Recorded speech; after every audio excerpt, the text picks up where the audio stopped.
بلا عذر ظاہر ہے نماز ترک کرنا حرام ہے، اس لیے کہ نماز فرض ہے اور فرض کا ترک حرام ہے، گناہ کبیرہ ہے۔ تو اگر ادا نہیں کی ہے تو توبہ بھی کرنی ہوگی اور اس کی قضا بھی ادا کرنی ہوگی۔ بندہ کہے کہ یار جب پڑھ ہی رہے ہیں تو پھر توبہ کس بات کی؟ توبہ اس بات کی کہ آپ کو آرڈر دیا تھا کہ اس ٹائمنگ میں پڑھنی ہے، اور اس وقت کو گزار دیا تو اللہ کی نافرمانی ہوئی یا نہیں ہوئی؟ اللہ کی نافرمانی ہوئی، اس پر اللہ تعالیٰ سے معافی کا طلبگار ہونا ضروری ہوگا۔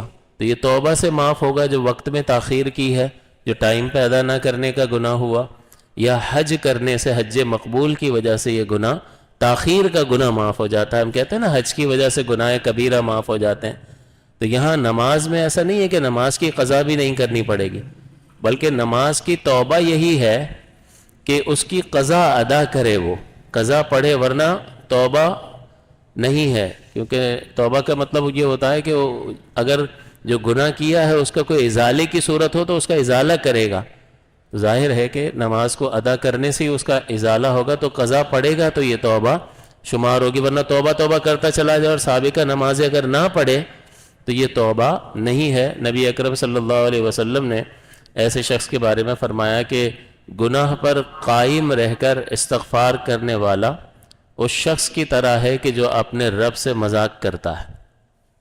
گناہ پر قائم رہ کر استغفار کرنے والا اس شخص کی طرح ہے کہ جو اپنے رب سے مذاق کر رہا ہے۔